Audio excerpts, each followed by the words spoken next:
კვარაცხელია ბრაზილიელი არ არის. თქვენ დაინტერესებული ხართ კვარათი, მაგრამ ის ბრაზილიელი არ არის. შეუძლია კი მოქალაქეობის შეცვლა. არა, კვარა განსხვავებული ფეხბურთელია. როცა კვარა დავიმატეთ, წინასწარ ვიცოდით მისი ხარისხი, მაგრამ არა მხოლოდ ტექნიკური ან ფიზიკური შესაძლებლობები, არამედ მისი პიროვნული თვისებებიც. ის მებრძოლია, ფეხბურთელია, რომელიც ძალიან დადებით ემოციებს გადმოსცემს, როგორც ბურთთან ერთად, ისე ბურთის გარეშე. და როცა ასეთი ტიპის ფეხბურთელი ყავს, მწვრთნელისთვის ეს ნამდვილი სიამოვნება. მაგრამ მაინც ის ბრაზილიელი არ არის, ის ქართველია. Comme Georgien. კვარაცხელიას ეგონა რომ დღეს საღამოს ჩემპიონთა ლიგაზე თამაშობდა რა.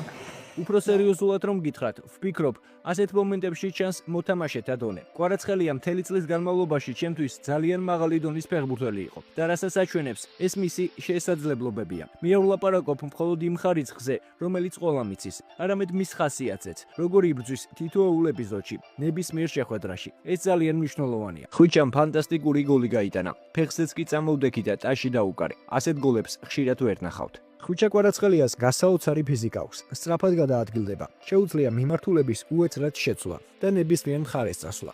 ორთაბრძოლებში ძლიერია. გრჩება შტაბეჭდილება, რომ ფიზიკურად სუსტია, მაგრამ როდესაც ორთაბრძოლებში შედის, ხედავ რომ ძალიან ძლიერია. ამ ყველაფერთან ერთად კვარაცხელია ტექნიკითაც გამოირჩევა. კვარაცხელია მეტოქე ფაქტობრივად გაანადგურა. პირველ შეხვედრაში 2 გოლით და შემდეგ საპასუხო შეხვედრაშიც მე-6 წუთზე გატანილი გოლით.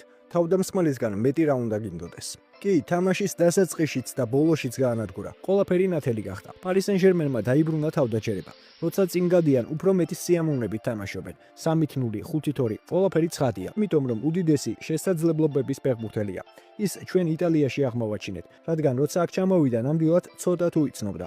მან მოიგო სკუდეტო ნაპოლიში. ხვიჩა და ოსიმენის პალეტის ჩემპიონობაში საკვანძო ელემენტები იყვნენ.